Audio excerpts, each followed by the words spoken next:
ว่าดีทุกคนมื้อนี้คอยขี่รถ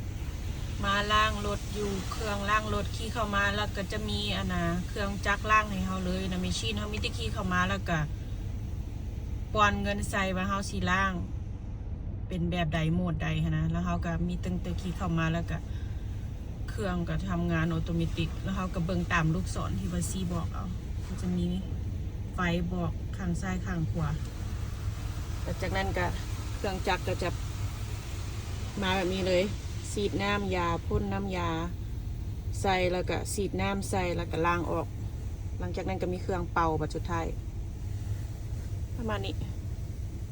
บ่คืออยู่บ้านเฮาจะมีคนมาล้างให้แม่นบ่ที่นี่บ่มีเครื่องล้างมันก็จะเป็นประมาณนี้